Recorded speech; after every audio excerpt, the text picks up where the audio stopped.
not that one.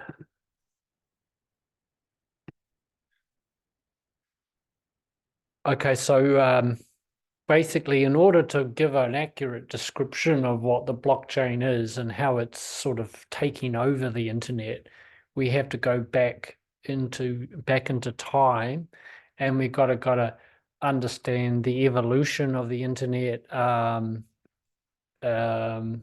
how it started. A bit of a timeline. We need to sort of follow the timeline so you can see how it's evolved. And then you can see this in a much larger context. And I believe we are leading to a fully automated and decentralized blockchain of value. What we mean by blockchain of value means that the internet itself is not just moving value and value in the form of money and assets, but it's going to be far more intrinsically valuable, for us as a place where we can be safe, where it's going to be super efficient, and we're going to get all the good things that big tech have brought us, all the efficiencies and all that, but without the centralization, without the lack of oversight and the lack of should I say the censorship. The internet was always designed to be open, permissionless, owned by no one, run by everyone. That was always the goal by Tim Berners-Lee, who had a big part to play. There were other players involved. Tim Berners-Lee was mainly involved in devising the web aspect, the HTTP protocol, and we'll explain why that what protocols are and why they're so important as well.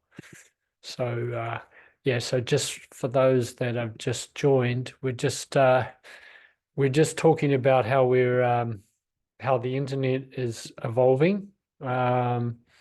And it was always designed to be open and permissionless, owned by no one, run by everyone. That was the original goal. So in the beginning, the internet was not immediately monetized. Everyone could use it. It was free. There was a lot of free sharing and collaboration, and it was quite a lot of I actually remember it because I knew people who were techies in those days. It's actually through them that I got inspired to get a website myself, and I saw the advent of the internet, kind of a bit through their eyes, but I didn't understand it, and I wasn't a technology guy, but I understood the impact that it was going to make. And so I jumped in, and in like 1996, I had a website. It was very, very early. And I've sort of, to this day, I guess I've been an embracer of, well, not just technology. I've been an embracer of new trends, I guess, that are hopefully beneficial to humanity. So at the start, it was an open network that anyone could access, anyone could build on, create, share. That's what it was all about. What you created, you owned. This led to massive innovation in the 90s and in the early 2000s. It was kind of like a free space. It was a really free space. And as Tim Berners-Lee said, the internet is not a place; it is a space to share information. That's really what it was about, and now to transact. In the mid 2000s, around 2005, everything changed. Big tech moved in, and they took control. Because they got so big, the networks that they created were so big, they acted as gatekeepers, and they basically took over the internet. These companies did this by creating very, very good quality technology. They're very user-friendly, and it was very enticing, and it was free. And so in that way, we all rushed in, not realizing that they actually had an ulterior motive. And it's come at great expense and cost to us in the form of our data being scalped, and our freedoms now have been majorly constrained, and we're seeing that today. So we freely shared all our information. They used AI to trawl through all the social media. They know everything about us, everything, and everything that we have submitted. And if they haven't got it that way, they've got it through all the other things that we have to do, like open a bank account and IRD and other things that we're centralized, and they get all our personal data, and we have to just let it go. We have to just hand it over if we want to operate, because it's a permission system. So so this has caused a lot of problems. Effectively, the top 1% of networks, which is effectively Facebook, Apple, Amazon, Microsoft, Google. Those networks control 95% of the internet via their apps, via their social media platforms, via Amazon's got the servers, Apple's got the apps, it's got the hardware, the software, and everything in between. So, and then the advent of the mobile phone further consolidated this power. It gave Apple a lot of power, but also Google as well with Android. So networks determine the outcome on the internet. And in this case, what I've been describing is the social media networks and big tech, the networks they've created, have determined a very centralized internet and a very centralized world, actually.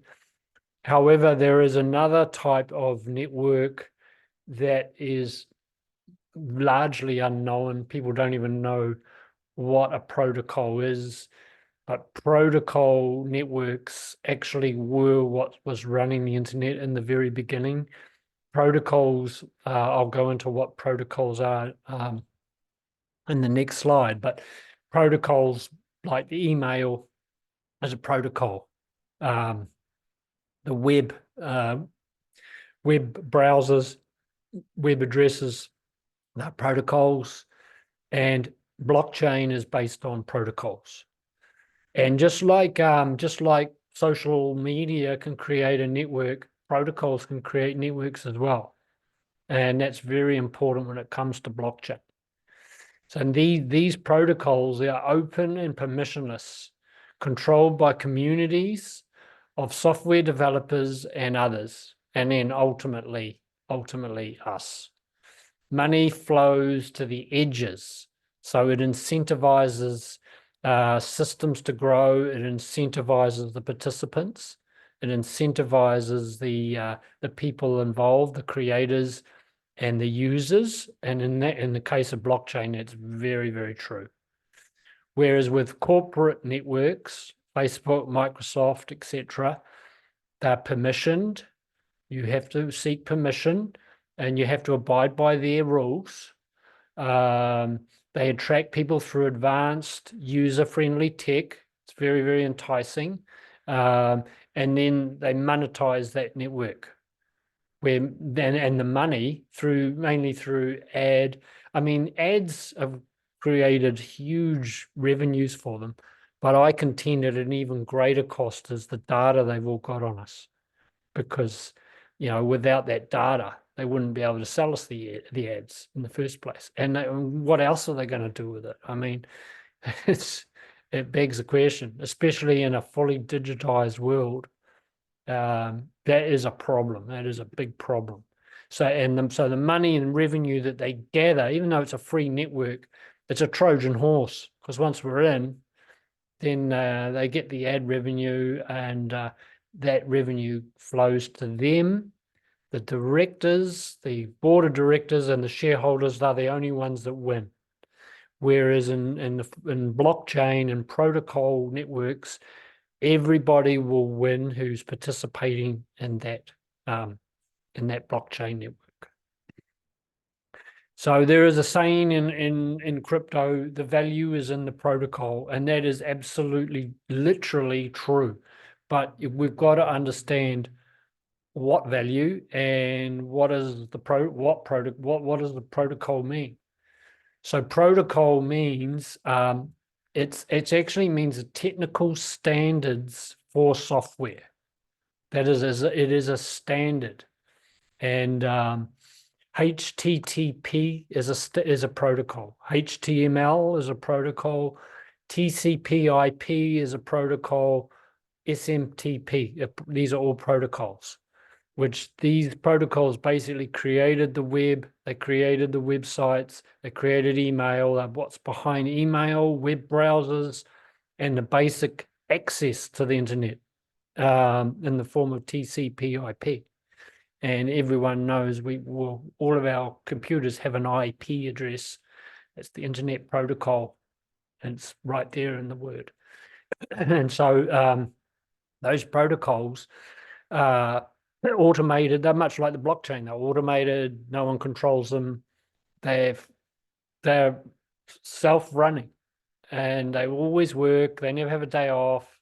They're basically just continuous working. They never fail unless the internet itself goes down. Well, there's obviously when there's attacks. So they are a type of language. They're actually a computer language. And if like English language is a protocol. English is a type of protocol. French is a protocol. Hindi is a type of protocol. But so if you start speaking, say, Hindi or English to someone else who doesn't understand that language, they're not going to know what you're talking about.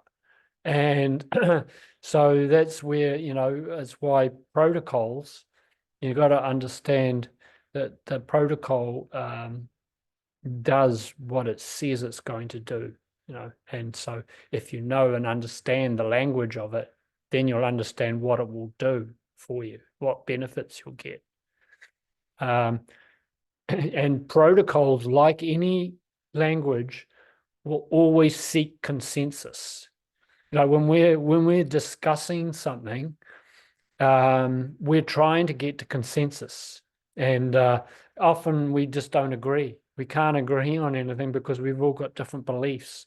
The beauty of computer language is that we can find consensus, and because it's actually the proof's in the pudding. It's an indelible ink. It can't be changed. It's immutable.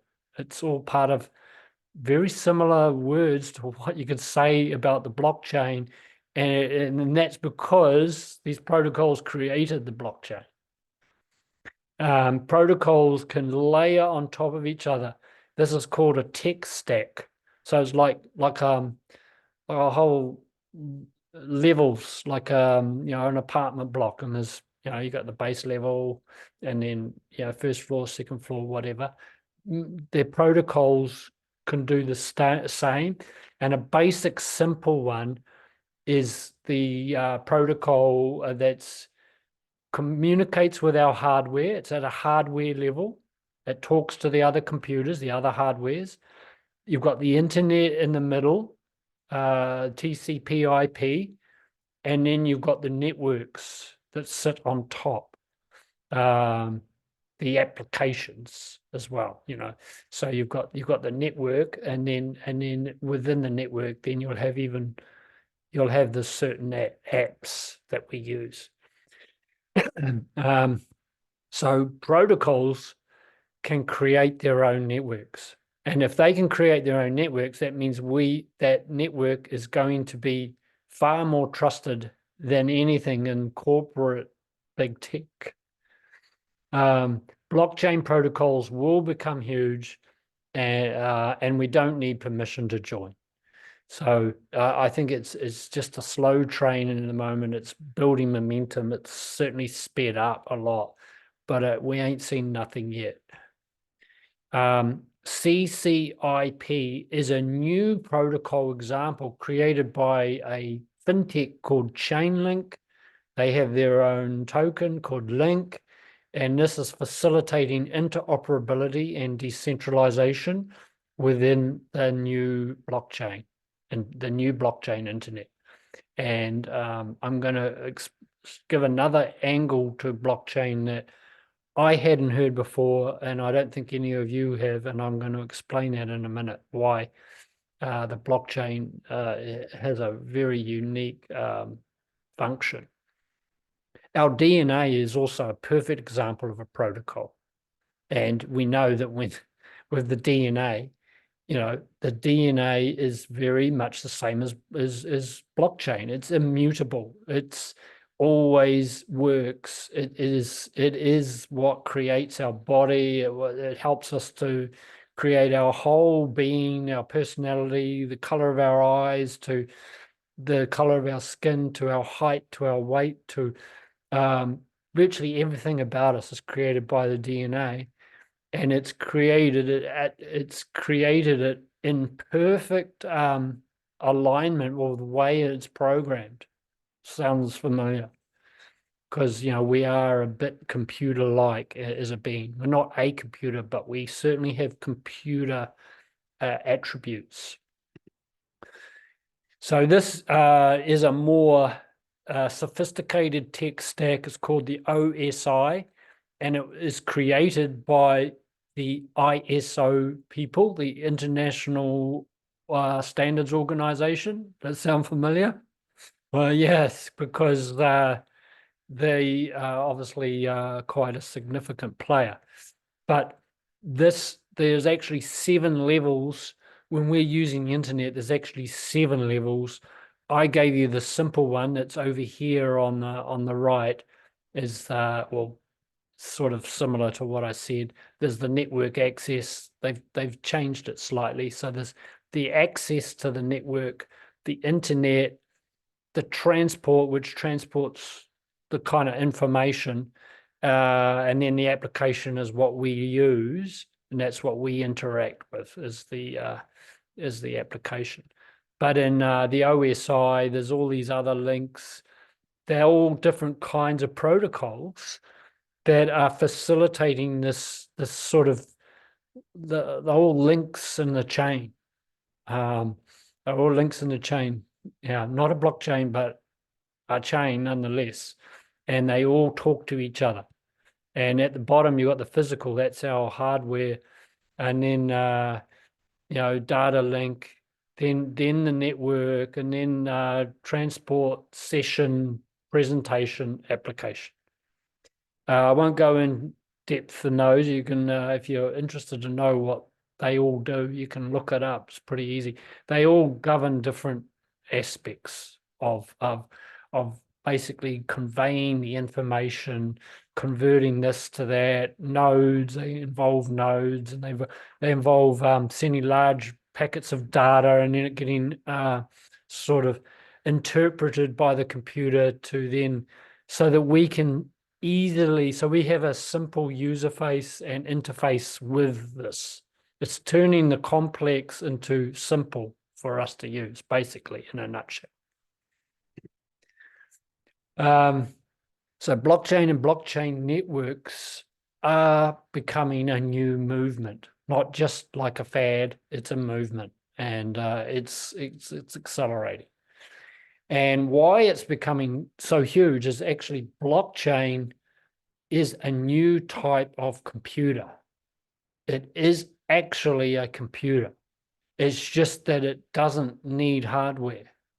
A computer is something that stores information and runs rules encoded in the software, which affects and updates that information, or it shares the information, or it updates your bank balance, or it shares stuff that you've posted on social media or whatever, if it's blockchain-based social media. But basically, it is a computer without any physicality to it. It's pure software. and it acts exactly like any other computer, but you just can't see it. Blockchain is also a digital ledger. It's a digital ledger as well, but that is, that's a little bit more specific to what it does rather than what it is. It is a computer. It sort of is a digital ledger as well, but it's more about that's a byproduct. It is it's a feature, a very important feature though, a digital ledger and a record keeping of everything that is transacted and everything that is said and done as well. It can also be record keeping of information. That's why it can be used for social media. It can be used for recording anything, history, your movements, whatever. And basically, so the blockchain is run. How it runs is it's using the validators' computers. Those who have put their hand up and said, we are going to be a validator. And so they're verifying the network, and their computers are called nodes. They're key nodes, and they keep the entire ledger operating on a consensus-based basis. So the copy of that blockchain is downloaded in all these computers all around the world, and most of it is updated automatically. But if there is an error, it's going to come up. And then what they can do is then they can find the error, and then they can come to consensus. Once, the blockchain is it's kind of like a self-healing mechanism. It's like a hologram. If you cut a hologram in half, the smaller part is a representation of the whole. And blockchain's a bit like that. If some of it, if it's not updating properly or it's not in consensus, then they can go back to other computers, find where it is accurate, and then they can find the error and then can duplicate it across all the computers. It's very technical how it does that, but it basically does that through the encryption language and mathematics. It's basically doing that through very complex mathematical equations. That's where encryption comes from. And the way the blockchain and their networks are controlled are key. How are they controlled is absolutely important. So we'll look at that next. So we can compare traditional computers versus blockchain computers, and we can analyze them. In traditional computers, the hardware controls the software. So in other words, the companies that own the hardware and they own the software can obviously control the software because they're coming preloaded. They sell, you got to buy this software, blah, blah, blah. The two go together. So the hardware and the software comes from those companies. And then a small group of people control all of it. They control effectively everything that's going through the computers and the internet via their central control. So we don't stand a chance under that regime. In blockchains, this control dynamic is completely inverted.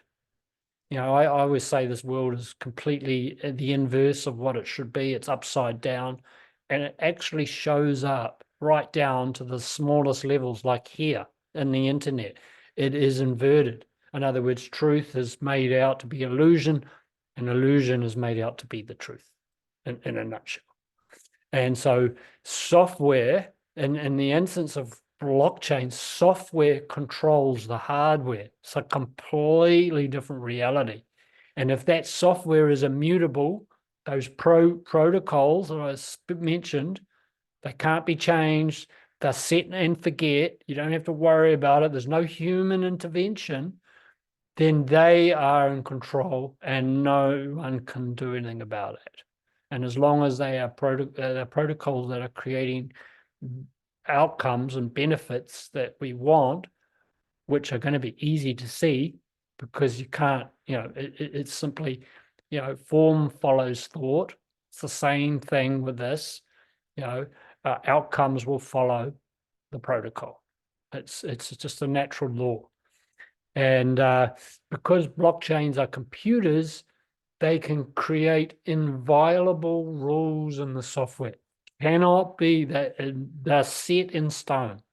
The software enforces its commitments to the users, not to the big tech, not to, the software doesn't care who's using it. It will enforce those rules absolutely all the time, every time. That digital ownership therefore places economic and governance power in the hands of the users. It's just a natural progression. So blockchains allow for new networks to be created that bring better outcomes. It's a new type of internet. It's a computer that is far more user-friendly in every sense of the word. Well, it may not be user-friendly in the interface at the moment, but that's getting significantly refined, so it will be easy to use, but it will be user-friendly in its outcome. So blockchains and the software with it, the protocols underpin everything. They are baseline. They are the baseline. They are the absolute foundation for everything. And so the marketplaces, the communities that are built on there, the payment networks that facilitate commerce and information sharing are all going to come out of that blockchain. With the advent of this technology, new network offerings can therefore go viral very, very quickly. Once the people understand the outcomes are real. The big problem is that there's a lack of understanding, there's a lack of knowledge, there's a lot of FUD out there. There are people that are, their research is very, very limited. They're only going on what someone told them, whereas I'm actually drilled down and got this stuff from techies and developers and big, big proponents in the blockchain space, which has helped me to really be able to bring this information. So it's kind of this is very, very disruptive, man. This is disruptive technology at its core, because everything can be basically built upon it. We can just about have everything in a computer, or everything can go on a blockchain. And that means everything, every business, every service, every asset, every product, payments, social media, everything. And so that's where we're at now. We're at the very early stages of that. And so this is why big corporate businesses are now really, really concerned. And they are trying to control it, desperately trying to control it. And it's slipping through their fingers because there's more of us than them. There's a lot of developers, the politicians, the regulators, they can scream all they like. There's no match for this protocol. Once these protocols, the real good protocols are out there, they can't do anything about it because it's a computer system, a computer network, cannot be stopped, it cannot be hacked, it cannot be touched, period. Just people have just got to realize that is, I'm not talking about centralized blockchains. I'm not talking about dodgy ones. Obviously I'm not talking about those. This is where our research comes in. But real bona fide protocols that really are delivering true value. They're delivering value today, they'll deliver value tomorrow and forever after. And blockchain, in other words, all the blocks of information are chained together. That gives us a ability to go back in time and search up any transaction. So that's the transparency. So blockchain computers are here to stay, but it is a long, well, certainly a longer term proposition. The casino, the crypto casino and the scams that have been created within blockchain is a major distraction to what's going on. And I believe they're created, or they're allowed to be created on purpose to make us think that blockchain's all a scam. And it's worked really, really well. Hence why only 7% of the population are in. However, these big disruptions and these big technology movements, they always start with a few committed people, and then it mushrooms out from there. So this is a longer term innovation, and it will have its day in the sun, and it's starting to emerge now. We're starting to see a path that's starting to open up. So people see the scams, the corruption, the manipulations. They don't see the innovation and development that is happening below ground. Just like they don't see their internet, well, you don't see the internet either, but they don't see their DNA. They don't know how their DNA works, but they know that they exist. It's the same thing with blockchain. You don't have to know how it works, but you know how it produces. And you know how its results it's going to give. So yeah, it's that old adage that people will just react to what they see, what they hear, what they touch, what they taste, what they smell. 5 senses give them their reality. That's how they run their world. That's what I call the 3D reality. When people are running purely on 5 senses. But when we can start to understand that energy is everything, and in this case, energy is like the blockchain. Energy is like those protocols. It is energy. It's just a whole lot of numbers. It's a whole lot of numbers, and numbers are just simply representations of energy. So it's energy that creates form. Energy creates things in the physical reality. The physical reality is not creating the energy. It is creating a biofeedback, but that's different. The energy is the source, and it's in that order: energy, then outcome, form. And it's really branching into another field in the quantum physics. So this also there's another thing that comes up a lot. I see it all the time. Anything in the digital world, I don't want to know. It's not in the real world. It's in the so-called real world. So if it's digital, it's a load of bollocks.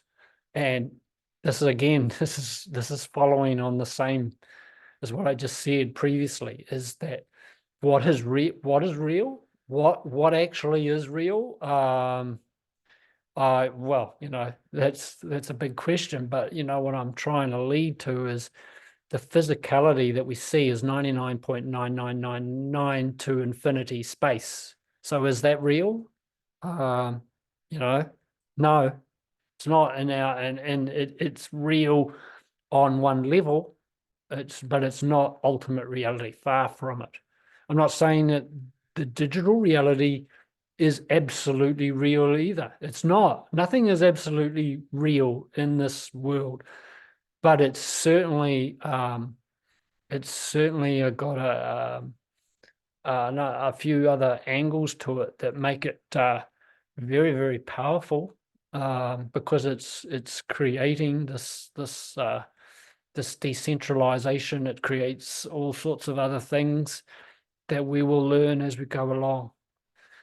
So basically, just want to touch on Metcalfe's law too. Large networks can quickly form around the digital technology as proposed by Metcalfe's law.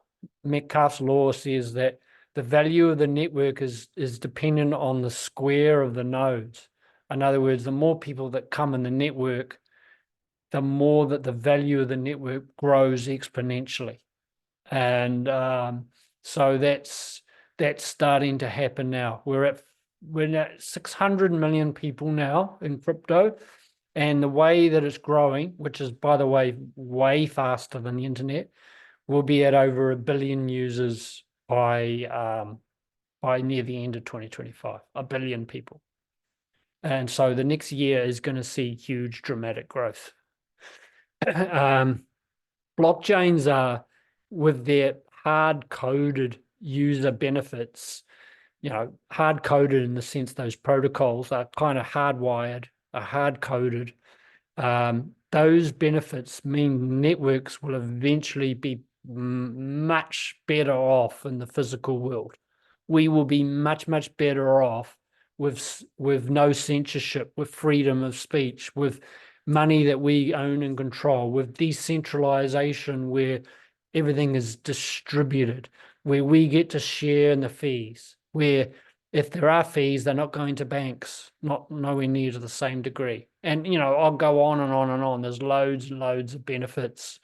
But this is kind of just an overview for this point of, what this is. Millennials and developers are driving us to more and bigger digital-based networks. It's unstoppable.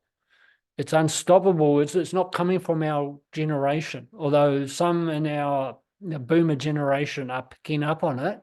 Obviously, I have and a few others, but by and large, it's the millennials and Gen X and Gen Z. And they are really pushing it along through. They're already exposed to it. They grew up with it. They love gaming. A lot of them love gaming. They love playing games online. They do everything online. They're in their social media chat groups, TikTok and Reddit and Discord and all this. And that's kind of where they live. And a lot of these millennial age group are the ones who are developing the technology as well. And they can develop whatever they want. There's no one looking over their shoulder. The SEC is not in their room saying, you can't develop that. You can't do that.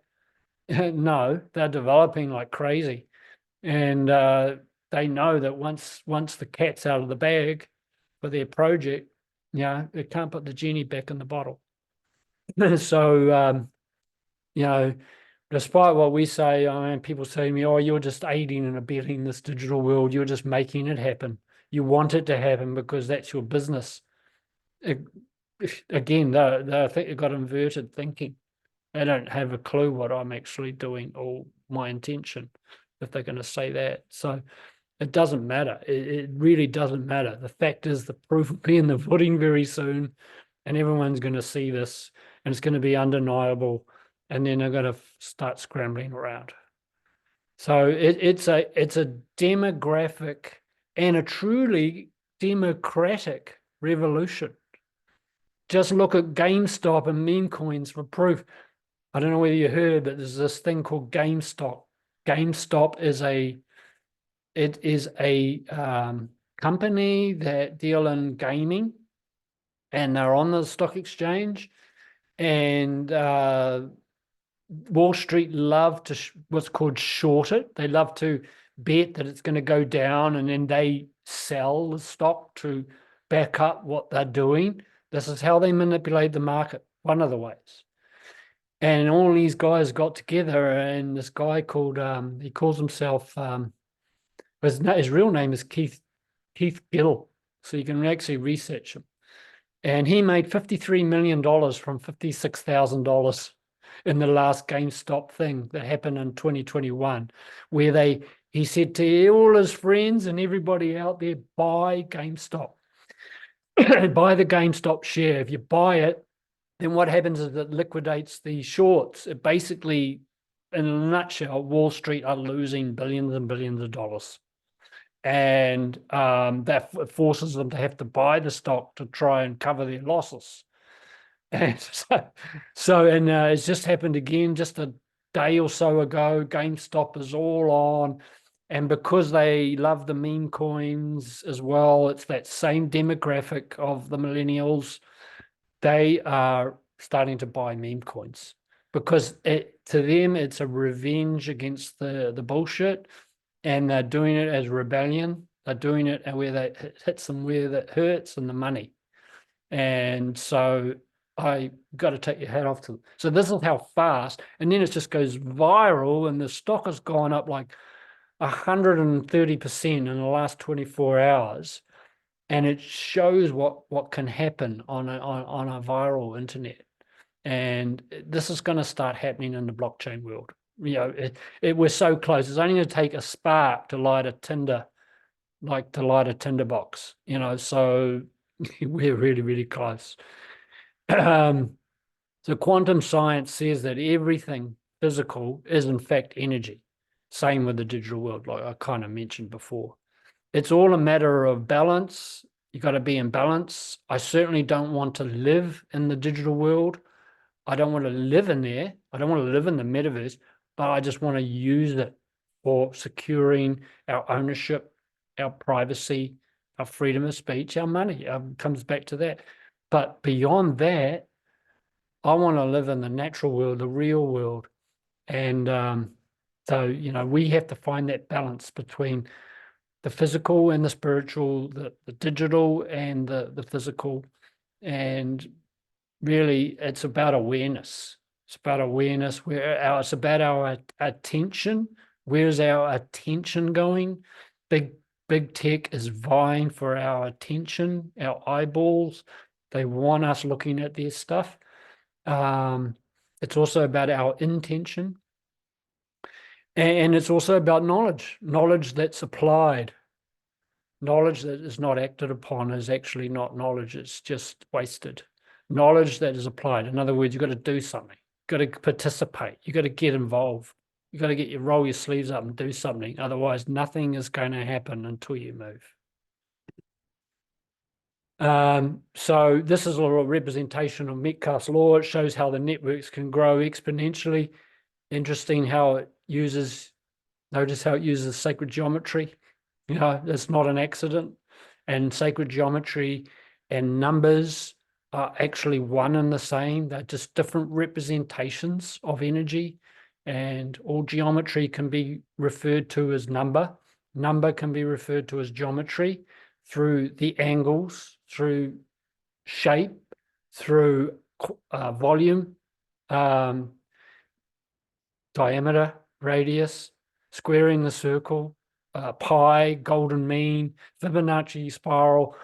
Well, these networks in the blockchain are going to follow that law, the law of basically the law of accelerating returns. I've just made that up, by the way. But it is a law, it is a natural law that as a few people start to find it, they're going to start experiencing it. Then they're going to start sharing it. Then it's going to get further and further out there. And then all of a sudden, it's just going to go boom. And so these networks, remember the values in the protocol, but what's next? The values in the network as well. It's in the people. It's in the communities that are galvanizing around that blockchain. So there is a whole seismic shift going on here with this. This is another way to represent the growth, Metcalfe's law. It's the adoption curve. And it's just like seasons. They rise and fall. You know, this blue line is the rise of adoption. Obviously, it then falls off as more and more people get in. But the yellow line could be relevant to just a specific project that's, say, doing really, really well. That is what will happen to a project, a specific project. It will go boom, and then you can get you know, that will reflect the number of users and the value in that network and the price of your token. So there's another movement out there called the open movement, which started quite some time ago, actually around the time of the internet, I believe. And the open network, the open movement with, sorry, excuse me, I just got to, with interoperability, it is going to change everything. And The open movement could also be referred to as open source. The code is open source. All code on blockchain is open source. Bitcoin was released as open source code. So, and that code, that one blockchain, that one crypto Bitcoin has spawned 500 plus blockchains. And as they start to interoperate with each other, it's going to create an ecosystem. And the interoperability is created by protocols. One key one we know is ISO 222. That is a protocol, by the way.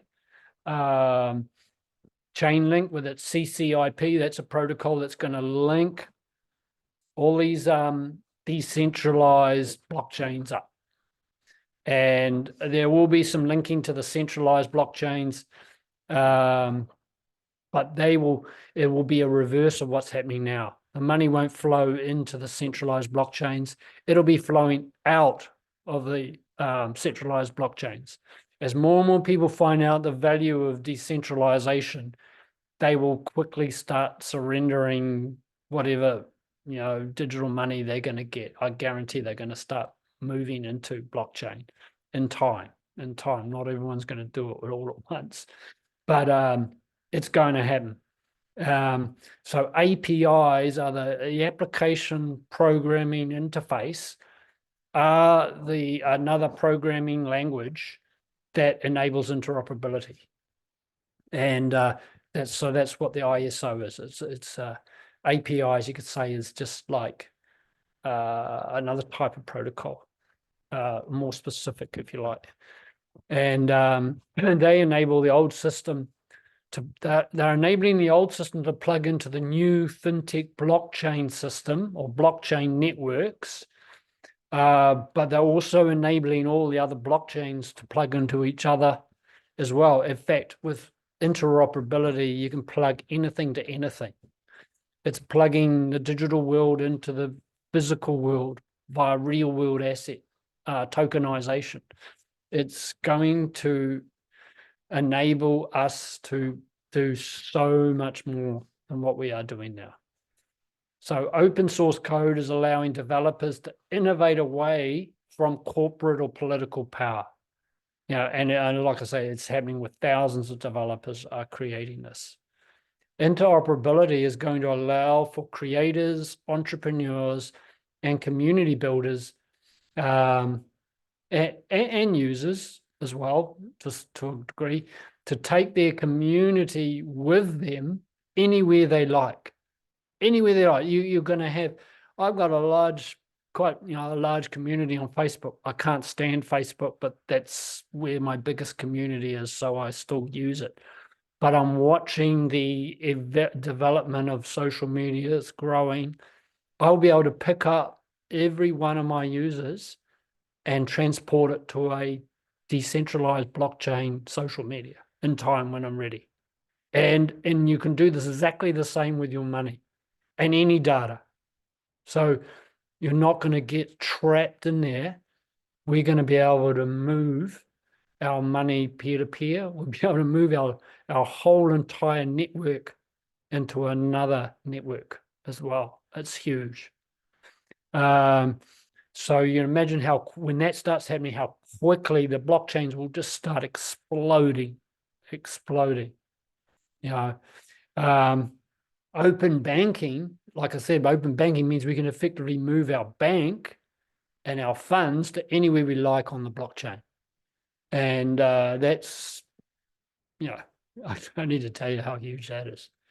ISO 222 is part of the open banking. It's one little tiny part of this huge thing that's getting rolled out over time.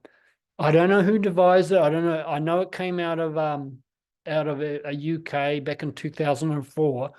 I'm not going into who's doing that. And let's just let its outcomes determine how good it is, instead of everyone jumping on the wagon and going, it's created by the city of London, so it's all going to be another trap. There'll be traps involved in there, but people are missing the point of the larger movement that's going on here. It's huge. So yeah, ISO is a protocol. In fact, as we know, the ISO's behind a lot of the other protocols that were created on the internet. So now they're behind this blockchain protocol. So I find that very interesting. So if that was created by good people, once it's like any code, once it's out there, no politician, no tech can say we're going to take that down, because it's not possible. So it's going to give us a whole lot of choices. It's going to give us more choice in where we put our money and what we do with when we pay money and receive money, and we can send assets around the world just like we send money. It's how we bank.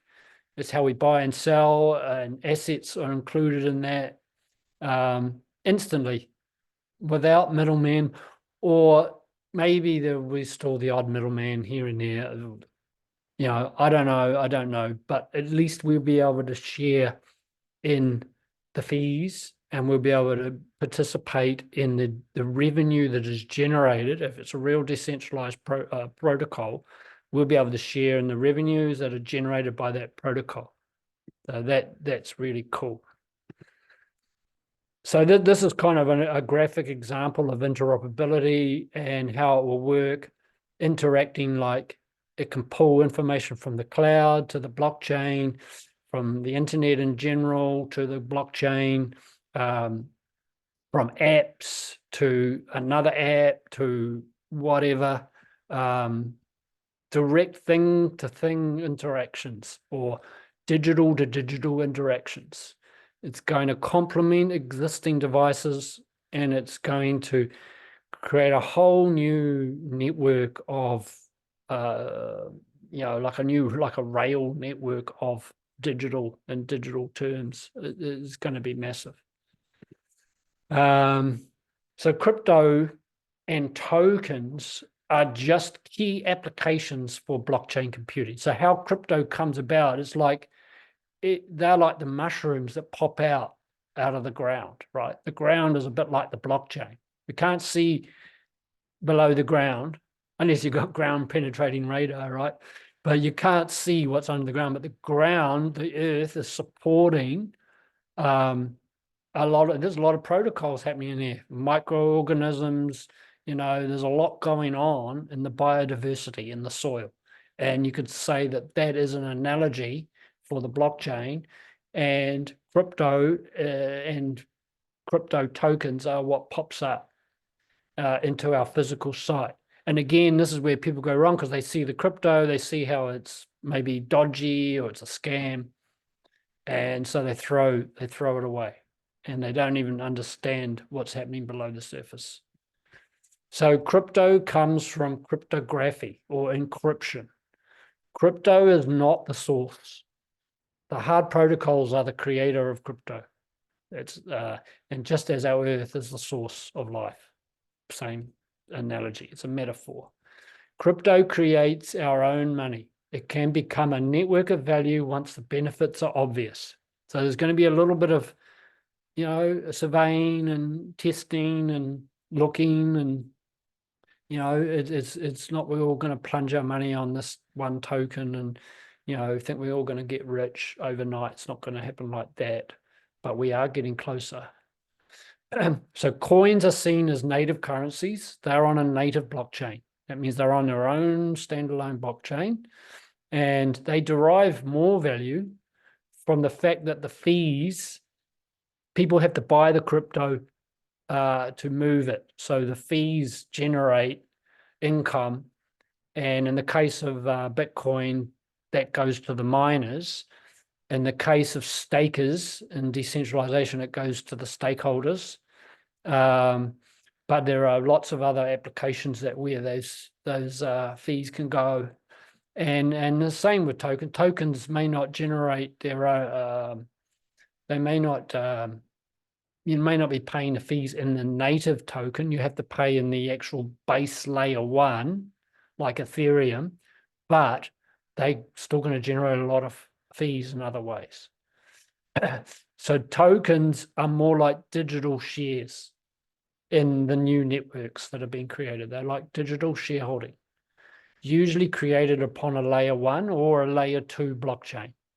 So they're borrowing their blockchain because they've done all the hard work, they've done all the heavy lifting to create a very incredible code. So they're just really riding on the pig's back. Tokenization is where all real world assets, businesses, services will be placed on the blockchain.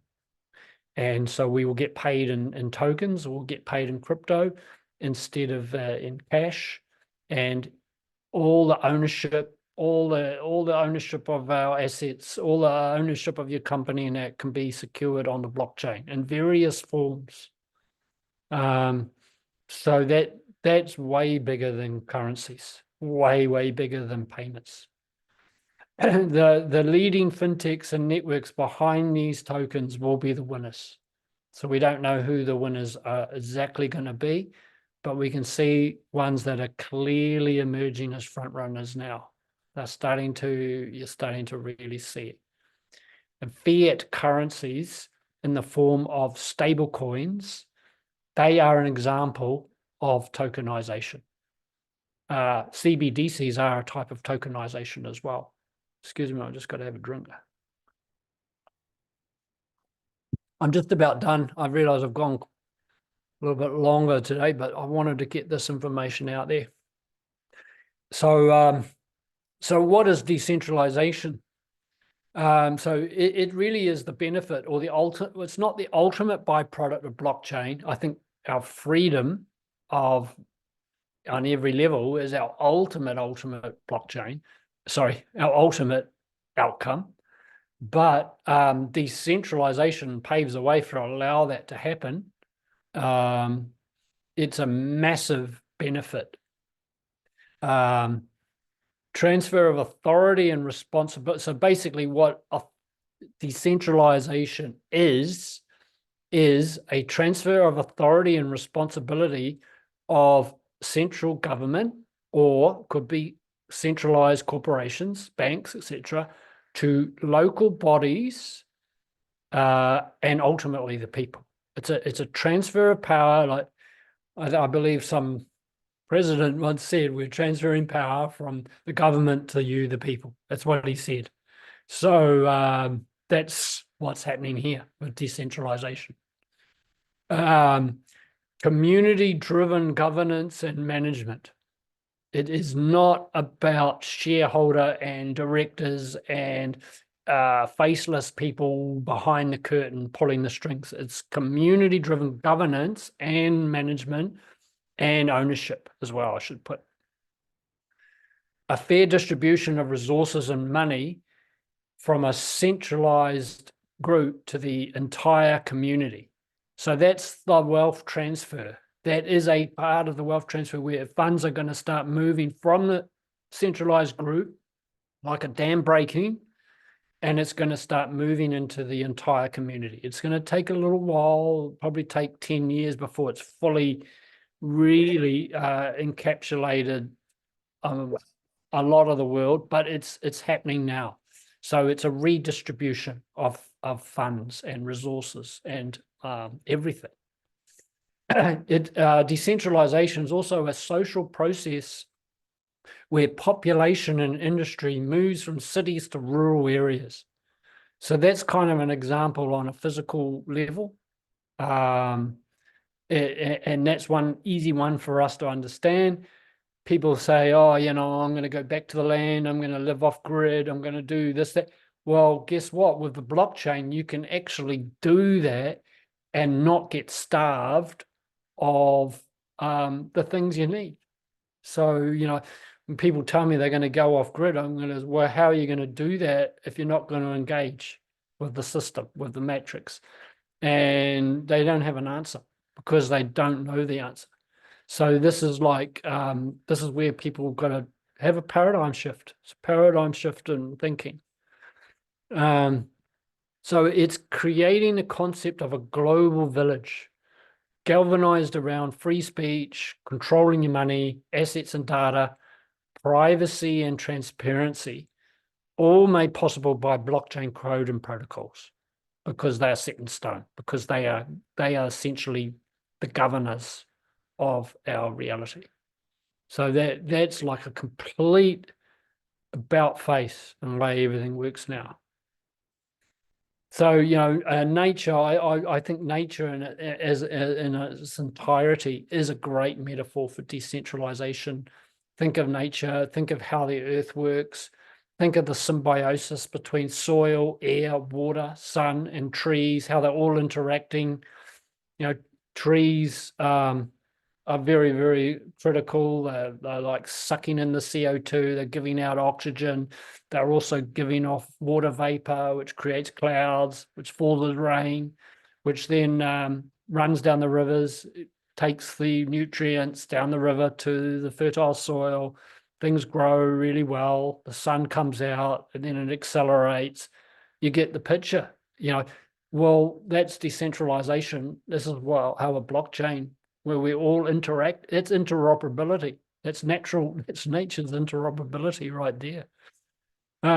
So the roots of the trees are also like an interoperable system through the mycelium network, where the roots of trees, are literally communicating with each other. They dispense the more resources, the more minerals to certain trees that need it. They are dealing with the water, the minerals, the whole bunch of things going on. And that was highlighted in, I think, in Lord of the Rings. They really highlighted that. So it is actually a real thing. And so so basically, nature is a great metaphor. There is no central governing body in nature. Each element is whole in its own right, but is part of a larger whole, and each operates for the benefit of the greater whole. That is the difference. That is the difference. And if you've got protocols hard-coded to do that, you'll get that. It's as simple as that. And you could say a garden is a more compact example of decentralization, where you've got the garden, you've got, the plants are also communicating, they're drawing in the sun, they're taking up the nutrients and the water, and then they're eventually dispensing the fruit, which we eat, which we then pass out for more fertilizer to grow more stuff. So, that's a perfect ecosystem. It's really about an ecosystem, eco being the operative word because it pertains to nature. And so, nature is coded, nature has protocols, we have protocols, so does technology. And just to give you this is my final graphic, decentralization as an infographic. You can see where all the little dots on the outside here in a centralized system, and there's no oversight in the center there. It's a one-way mirror. They see everything, we see nothing, and we don't even see what Joe over here. We don't know what our neighbors are doing. We're in a silo. We're in a bubble, our own little tiny little bubble, and we have no idea what's happening around. Whereas with the decentralized system, each one of these like star things is like a node. You can see them as nodes or computer nodes, and the validator that's behind them, who really is supporting that system with his life. And they need consensus. Remember, they need consensus. So even if there's one bad apple, two bad apples, they can't bring it down. And then there's all the interconnections going on. And then you could actually, and then a distributed reality is really just the ultimate decentralization, where, then this is when we get interoperability. We'll have a fully distributed type system where everybody can interact with everybody else, peer to peer, as well as with the nodes. We get to see what's going on. Everyone gets to see everyone else, what everyone else gets to see. And that creates a level playing field. That's where your level playing field comes in, because it's a self-policing system. And everyone is pulling their weight to make a greater whole. But, you know, obviously this is a consciousness thing at work here as well. So, but again, if you get bad apples in there, it's not going to bring down a decentralized network, because you need consensus. Protocols need consensus. They need full agreement, 100% agreement. Otherwise, if there is a bad apple in there, they can find them and turf them out, and they do quite often. So yeah, so that's basically, that is the presentation. I know there's a lot there, as usual. So I will record it. I have recorded it. I will put it up onto the internet like we always do, up to our website. I'll put it on our YouTube channel eventually as well.